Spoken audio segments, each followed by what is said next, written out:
नमस्कार दोस्तों, आइए हिंदी अकेडमी में आपका बहुत बहुत स्वागत है। आज हम आदिकालीन साहित्य से संबंधित सर्वश्रेष्ठ प्रश्नोत्तरी करते हैं। पहला प्रश्न है हमारा, निम्नलिखित में से सरहपा के विषय में असत्य कथन बताइए। ऑप्शन ए है, इनका जन्म ब्राह्मण कुल में हुआ था। ऑप्शन बी है, ब्राह्मण धर्म त्यागने के पश्चात इन्होंने बौद्ध धर्म स्वीकार किया। ऑप्शन सी है, बौद्ध परंपरा के अनुसार इनका नाम राहुल भद्र था तथा वज्रयान से संबंध होने के कारण सरोज वज्र था। ऑप्शन डी है, सरहपा का जन्म 770 ईस्वी में स्वीकार किया है। तो इसमें से हमें असत्य कथन छांटना है, तो असत्य कथन हमारा है ऑप्शन डी, सरहपा का जन्म 770 में नहीं 769 ईस्वी में हुआ था। इनका जन्म ब्राह्मण कुल में हुआ था। इन्होंने ब्राह्मण कुल में जन्म लिया था, लेकिन इन्होंने अपना धर्म कठोरता के कारण त्याग दिया था तथा बौद्ध धर्म स्वीकार कर लिया था। और सहज ज्ञान के प्रवर्तक भी सरहपा को ही माना जाता है और हिंदी के प्रथम कवि भी यही हैं। दूसरा प्रश्न है हमारा, दोहा कोश पर निम्नलिखित में से किसने टीका लिखी है? मुनिजिन विजय ने, अद्यवज्र ने, बेंडल ने, प्रबोध चंद्र बागजी ने। तो इसका सही आंसर है हमारा अद्यवज्र। दोहा कोश पर अद्यवज्र ने विषय पद भंजिका नाम से टीका लिखी है। हमारा, निम्नलिखित पंक्तियां किसकी हैं? पंडिये सल संत बखानहि देहि रुद्र बसंत न जाने। यह बहुत ही महत्वपूर्ण पंक्ति है, कई बार परीक्षाओं में भी आई हुई है। इसका सही आंसर है सरहपा। ये सरहपा की पंक्ति है।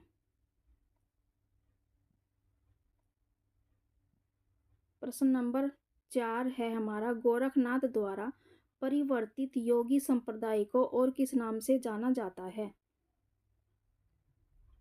12पंथी, 9पंथी, 10पंथी या 11पंथी। तो इसका सही आंसर है हमारा 12पंथी, क्योंकि 6 शाखाएं हैं शिव ने बनाई थी और 6 शाखाएं गोरखनाथ ने बनाई थी। 5वां प्रश्न है हमारा, नाथों को और किस नाम से जाना जाता है? कनफटा या भागत फटा, भक्त फटा, मीन फटा, डी है जल फटा। तो नाथों को कनफटा नाम से जाना जाता है।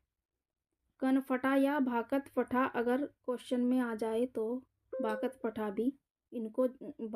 के नाम से भी इनको जाना जाता था।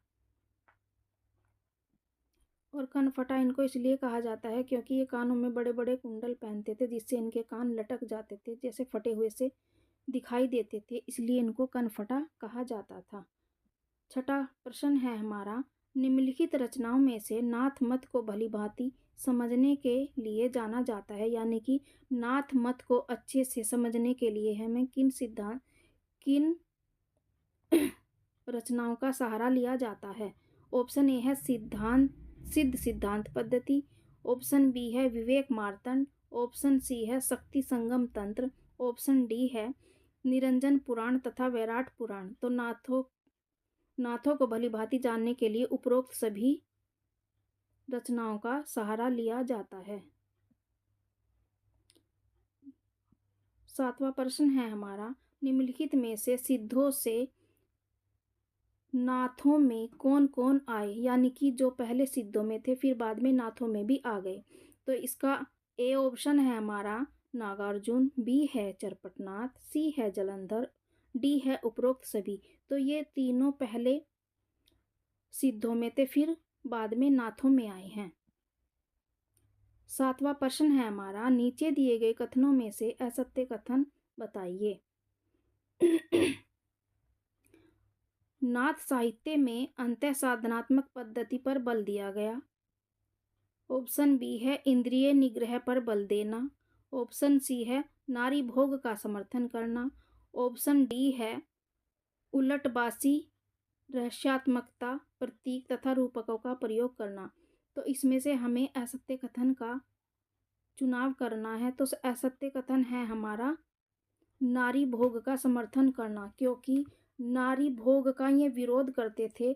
नारी भोग का समर्थन सिद्धों में किया जाता था। तो इसका सही आंसर हुआ हमारा सी। 9वां प्रश्न है हमारा, अभिनवगुप्त ने अपनी रचना तंत्रालोक में किसकी वंदना की है?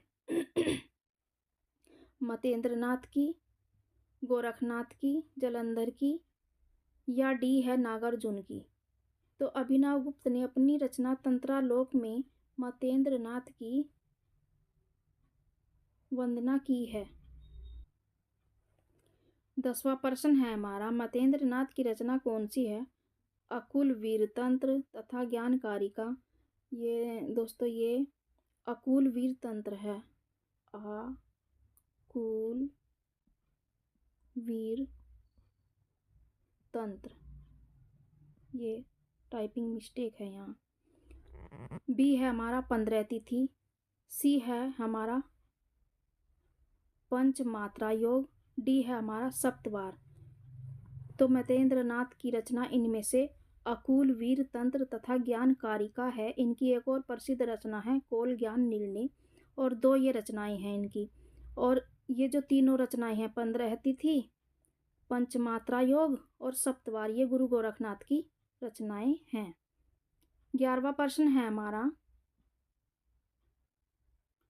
नीचे लिखी रचनाओं में से गोरखनाथ की सबसे प्रामाणिक रचना कौन सी है? ऑप्शन ए सप्तवार, ऑप्शन बी शिष्यादर्शन, ऑप्शन सी सबद, ऑप्शन डी प्राण संकली। तो जो गोरखनाथ की सबसे प्रामाणिक रचना मानी जाती है वो हमारी कौन सी है? सी सबद। 12वां प्रश्न है हमारा, गोरखनाथ की समस्त रचनाओं का संग्रह 1930 ईस्वी में गोरख बानी नाम से किसने किया? ऑप्शन ए है प्रबोध चंद्र बागची ने, ऑप्शन बी है पीताम्बर दत्त बड़तवाल ने, ऑप्शन सी है हरप्रसाद शास्त्री ने, ऑप्शन डी है बेंडल ने। तो इसका सही आंसर है हमारा पीताम्बर दत्त बड़तवाल। 13वां प्रश्न है हमारा, पीताम्बर दत्त बड़तवाल ने गोरखनाथ की 40 रचनाओं का उल्लेख किया है। इन 40 रचनाओं में से कितनी को प्रमाणिक माना है? यानी कि गुरु गोरखनाथ की जो 40 रचनाएं हैं पीताम्बर दत्त बड़तवाल ने उनका उल्लेख किया है, तो उनमें से उन्होंने उनकी सर्वाधिक प्रामाणिक रचनाएं किसको माना है? 40 रचनाओं को, 32 रचनाओं को, 14 रचनाओं को, या 15 रचनाओं को? तो इन्होंने इनकी 14 रचनाओं को प्रमाणिक माना, और उसमें भी सबसे ज्यादा प्रमाणिक किसको माना है? सबद को, जो मैंने ऊपर बताया है। गोरखनाथ 14 क्वेश्चन है हमारा, गोरखनाथ की अपूर्ण रचना प्राण संकली को किसने पूर्ण किया? चौरंगीनाथ ने, जालंधरनाथ ने, नागार्जुन ने, या चरपटनाथ ने? तो 14वें का हमारा सही आंसर है चौरंगीनाथ। गोरखनाथ की प्राण संकली रचना को पूर्ण किया है चौरंगीनाथ ने। चौरंगीनाथ गुरु गोरखनाथ के क्या थे? शिष्य थे। आइए अब अंतिम प्रश्न करते हैं, लेकिन अंतिम प्रश्न करने से पहले आपसे एक रिक्वेस्ट है कि चैनल को सब्सक्राइब करें, लाइक करें और ज़्यादा से ज़्यादा शेयर करें, तभी आपको इस प्रैक्टिस सेट की नोटिफिकेशन प्राप्त होगी। तो अंतिम प्रश्न है हमारा, निम्नलिखित में से जालंधर की रचना कौन सी है? ए विमुक्त मंजरी, बी 15 तिथि, सी पद, या डी कोल ज्ञान निर्णय? तो जालंधर की रचना है विमुक्त मंजरी, 15 तिथि और पद ये गोरखनाथ की रचना है। कोल ज्ञान निर्णय मतेंद्रनाथ की रचना है, और ये उनकी बहुत प्रसिद्ध रचना है, कई बार परीक्षाओं में भी आई हुई है।